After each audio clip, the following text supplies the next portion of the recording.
धन्यवाद अध्यक्ष महोदय।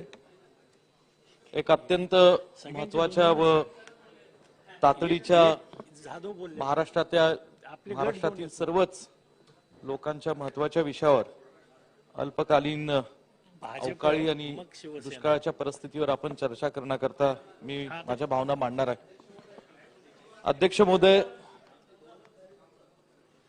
महोदय गेल्या काही वर्षांपासून सातत्याने अनियमितपणे होणाऱ्या हवामानामध्ये जो बदल होतोय आणि त्या बदलामुळे जी एकंदरीत नैसर्गिक परिस्थिती महाराष्ट्राच्या ग्रामीण भागामध्ये उद्भवलेली, त्याच्यात अतिवृष्टीची परिस्थिती असो, दुष्काळाची परिस्थिती असो, कोकणाच्या किनारपट्ट्याच्या परिस्थितीत तिथे चक्रीय वादळामुळे काही अवकाळी परिस्थिती असो, गारपटीची परिस्थिती असो, अनेक परिस्थिती आहेत ज्याच्यामुळे गेल्या काही वर्षांपासून एक न भूतो न भविष्यती अशी नैसर्गिक परिस्थिती ही दुर्दैवाने शेतकऱ्यांना या गेल्या काही वर्षांपासून त्याला सामोरे जावं लागतंय।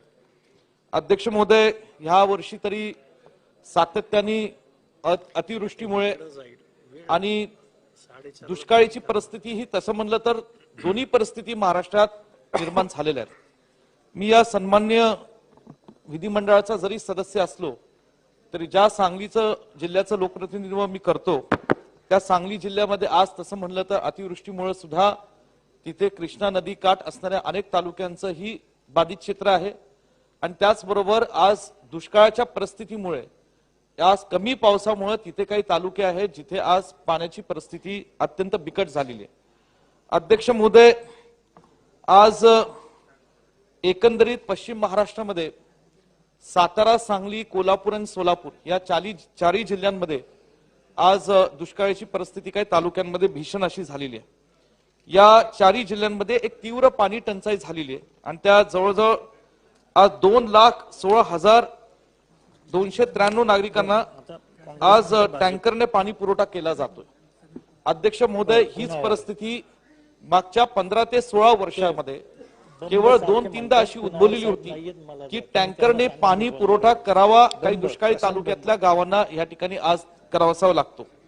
त्याचबरोबर अध्यक्ष महोदय, आज 115 गावांमध्ये 113 टँकर आजच्या तारखेला डिसेंबर महिन्यात या ठिकाणी अध्यक्ष महोदय चालू आहेत। जवळजवळ 85,000 पशुधन सुद्धा, मग ते जनावरे असतील, पक्षी असतील, ह्या सगळ्या या चारही जिल्ह्यांमध्ये बाधित झालेले। आतापर्यंत अध्यक्ष महोदय 1,228 महसूल महामंडळात दुष्काळ जरी जाहीर केलेला असला तरी दुर्दैवाने अध्यक्ष महोदय मला हे नमूद करायचंय की ही दुष्काळ जाहीर करण्याची जी प्रक्रिया किंबहुना जो काही कालावधी गेलेला आहे या कालावधीमध्ये प्रचंड मोठं नुकसान सुद्धा शेतकऱ्यांना आणि निष्कारण त्रास शेतकऱ्यांना त्या काळामध्ये सोसावं लागलेलं आहे। आज अनेक या ठिकाणी तालुके जरी जाहीर झालेले असतील दुष्काळी, तरी काही तालुके आणि काही तिथले परिसर गावं अजूनही दुष्काळीपासून त्या ठिकाणी जाहीर होण्यापासून वंचित राहिलेले आहेत। या बाबतीत सुद्धा सरकारने तातडीने काहीतरी त्याच्यावर कारवाई करण्याची आवश्यकता आहे। कारण एका जिल्ह्यात आपण पाहतो की एका जिल्ह्याची तालुक्याची भौगोलिक परिस्थिती समान असताना एका तालुक्याला दुष्काळ जाहीर केला जातो आणि दुसऱ्या तालुक्याची भौगोलिक परिस्थिती तिथेही दुष्काळाची परिस्थिती असताना सुद्धा त्या ठिकाणी आज तिथं दुष्काळ जाहीर केला जात नाही, त्याला सुद्धा आज विलंब लागतो। हे आज या सगळ्या सरकारच्या कामकाजाची दुरावस्था आहे। अध्यक्ष महोदय, एकीकडे आज मी सांगितलं दुष्काळाची परिस्थिती असताना सुद्धा मला आठवतं की सन 2019ला दोनदा सांगली जिल्ह्यामध्ये महापुराचा आम्हाला एक मोठा त्रास सोसावा लागला। अशा परिस्थितीत सुद्धा तिथं वडनेरे समिती दुष्काळाच्या म्हणजे अतिवृष्टीच्या पाण्यावर ते पाणी ह्या दुष्काळग्रस्त तालुक्यांमध्ये कसं ओळलं जावं या बाबतीमध्ये ही वडनेरी समिती नेमण्यात आलेली होती। त्याचा स्वाभाविकरित्या त्या ठिकाणी पूर परिस्थितीला काय उपाययोजना कराव्या ह्याच्या बाबतीतला सुद्धा त्यांनी एक रिपोर्ट अहवाल दायर केलेला होता। परंतु हे Krishna river flood diversion to drought prone areas ह्याच्या बाबतीतला सुद्धा एक त्यांनी अहवाल तयार केलेला होता आणि त्या अहवालाच्या बाबतीत सुद्धा येणाऱ्या काळामध्ये राज्य सरकारने त्याची दखल घेऊन एक तातडीने कारवाई करण्याची आवश्यकता आहे। अध्यक्ष महोदय, अतिवृष्टी बाबतीमध्ये माझ्या आधीच्या सर्व वक्त्यांनी सांगितले गेल्या काही वर्षांपासून आणि गेल्या वर्षभरात सातत्याने अतिवृष्टी असेल, आज गारपीट असेल आणि गेल्या महिन्यात झालेली अतिवृष्टी असेल, या संपूर्ण नैसर्गिक परिस्थितीमुळे सांगली जिल्ह्यातले या ठिकाणी खास करून द्राक्ष उत्पादक जे काही शेतकरी आहेत, त्याचबरोबर जे डाळिंब उत्पादक शेतकरी आहेत, या सर्व आमच्या शेतकऱ्यांचं मोठं पिकांचं नुकसान झालेलं आहे. अध्यक्ष महोदय, सांगली जिल्ह्यातले जे द्राक्ष आहेत, डाळिंब आहेत, ही पिकं केवळ देशभरात नाही तर परदेशात सुद्धा मोठ्या प्रमाणात त्या ठिकाणी त्याचं एक्सपोर्ट केलं जातं आणि त्याला शेतकऱ्यांना त्या दोन्ही पिकांच्या माध्यमातून चांगला आणि उत्तम दर त्या ठिकाणी मिळतो, जेणेकरून केवळ त्या शेतकऱ्याचं कुटुंब संसार नाही तर त्या संपूर्ण गावांची अर्थव्यवस्था ही अत्यंत चांगल्या पद्धती होऊ शकते. अशा पद्धतीच्या या दोन पिकांच्या मध्ये सुद्धा गेल्या महिन्याभरात मोठं नुकसान झालंय. अध्यक्ष महोदय, जेव्हा हे या ठिकाणी अचानकपणे जेव्हा पाऊस पडतो, पावसामुळे, अतिवृष्टीमुळे, गारपिटीमुळे ज्या ह्या पिकांचं नुकसान होतं, त्यानंतर मोठ्या प्रमाणात या शेतकऱ्यांना नाईलाजाने वेगवेगळ्या कंपन्यांकडून औषधावरही खर्च करावा लागतो. यातली सुद्धा काही औषधं ही चांगल्या दर्जाची असतात, काही कमी दर्जाची असतात आणि त्या माध्यमातून सुद्धा जेव्हा या औषधांची भरमसाठ पैसे खर्च करून जेव्हा फवारणी केली जाते, म्हणावं तसं सुद्धा त्या पिकांचं संरक्षण त्या शेतकऱ्यांना या नैसर्गिक परिस्थितीत तसं करता येत नाही. अध्यक्ष महोदय, या परिस्थितीच्या अनुषंगाने आज जवळजवळ माझ्या सांगली जिल्ह्यामध्ये या द्राक्ष उत्पादक शेतकरी असेल, डाळिंब उत्पादक शेतकरी असतील, ह्यांचं नुकसान होत असताना आज अतिवृष्टीच्या बाबतीत सुद्धा शेतकरी सरकार कुठेतरी आज शेतकऱ्यांना मदत देण्यामध्ये कुठेतरी कमी पडते ना. केंद्र सरकारने ह्या संपूर्ण अतिवृष्टीच्या दुष्काळाची परिस्थितीच्या गांभीर्याने दखल घेतलेली आहे महाराष्ट्रातल्या ना. राज्य सरकार, मी सांगितल्याप्रमाणे, एकीकडे दुष्काळाचे तालुके जाहीर करण्याकरता त्यांनी दिरंगाई व्यक्त केली. आज या ठिकाणी अतिवृष्टी बाबतीत सुद्धा या पिकांना मदत करण्याबाबतीत अजूनही काही मदतीचा हात आपल्याला दिसत नाही. अध्यक्ष महोदय, आज या एकीकडे दुसरीकडे माझ्या सांगली जिल्ह्यात लंपी आजारामुळे सुद्धा जनावरांचं मोठं नुकसान झालेलं आहे. त्याच्या ठीक आहे, वेगवेगळ्या पद्धतीने राज्य सरकार लसीकरण करून त्याला उपाययोजना करण्याचा प्रयत्न करत आहे, परंतु त्या बाबतीत सुद्धा जे पशुधनाचं नुकसान झालं त्यामध्ये सुद्धा शेतकऱ्यांच्या या अनेक त्रासांमध्ये दुर्दैवाने भर पडली असं म्हणलं तर चुकीचं ठरणार नाही. अध्यक्ष महोदय, मला सांगायचंय की जवळजवळ 2500 कोटीच्या आज या सांगली जिल्ह्यातल्या फळ पिकावरील या फळबागांचं नुकसान झालं असं म्हणलं तर चुकीचं ठरणार नाही.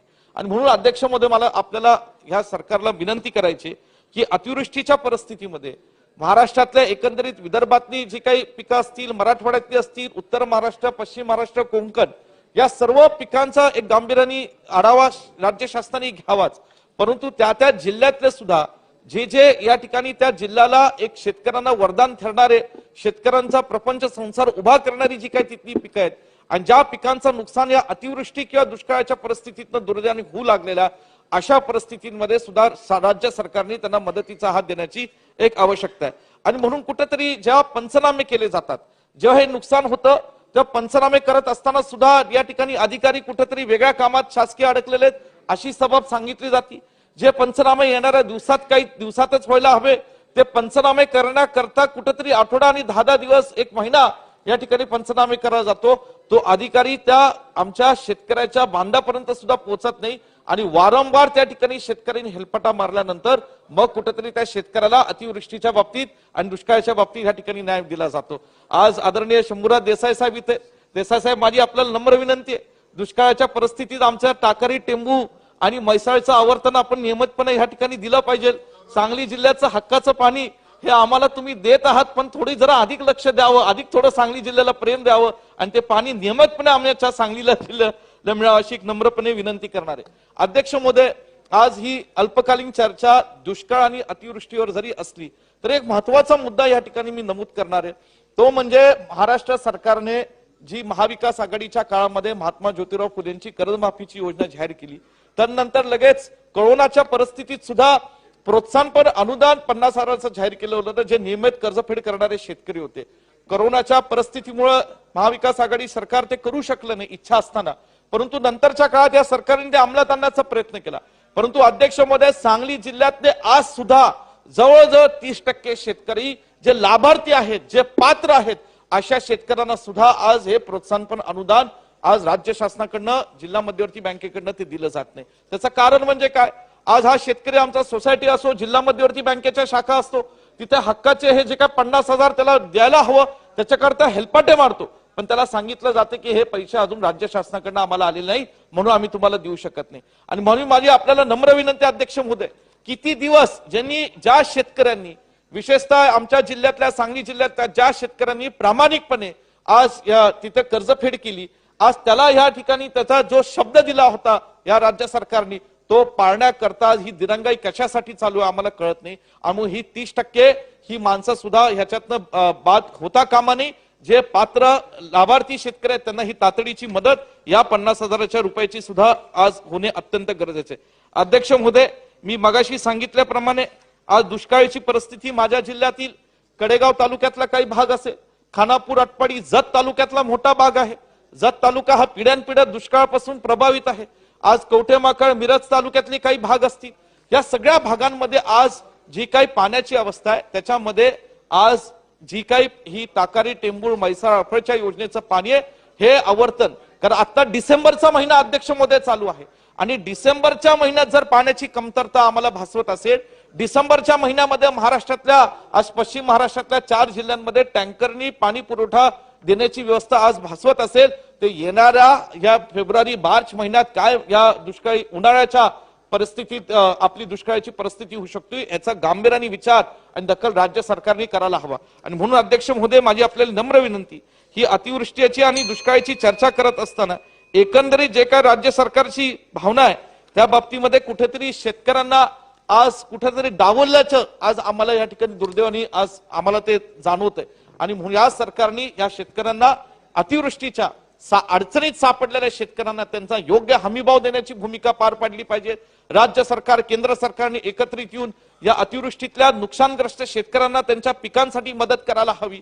राज्य सरकारने दुष्काळाची परिस्थिती येणाऱ्या पुढच्या 5-6 महिन्यात हा दुष्काळाचा पुन्हा त्रास महाराष्ट्रातला आणि आमच्या तमाम जनतेला आणि शेतकऱ्यांना होऊ नये ह्याच्यासाठी ठोस पावलं येणाऱ्या काळ उचलली पाहिजे, हीच माझी नम्रपणे विनंती. धन्यवाद.